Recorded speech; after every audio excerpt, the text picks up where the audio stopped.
The staircase in the woods that only leads down.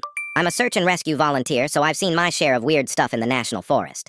I've seen abandoned shoes perfectly lined up on a log, and I've seen circles of dead birds with no marks on them. But the one thing they tell every rookie in the briefing is, if you find a staircase that isn't attached to a building, don't touch it. Don't go near it. Just radio it in and keep walking. Last night, I stopped being a rookie. I was looking for a missing hiker near the Devil's Backbone Ridge.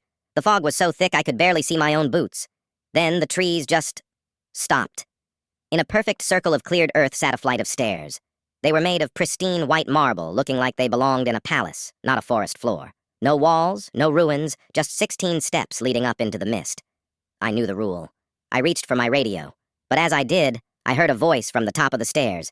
It was the hiker, a young girl. "Help me," she whispered. "I can't get down." I forgot the briefing. I ran up the steps. 1, 5, 10.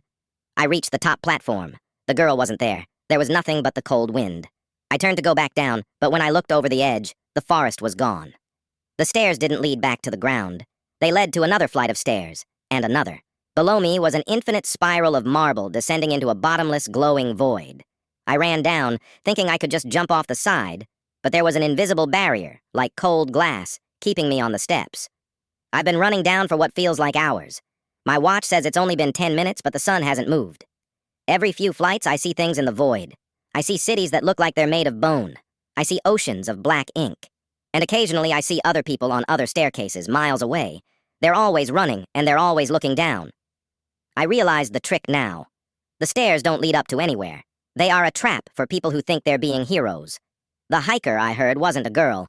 It was the staircase mimicry, using my own desire to help to pull me out of my world. I'm sitting on the 12th step of the 4,000th flight now. My flashlight is dying. The void below is starting to hum, a low frequency that makes my teeth ache.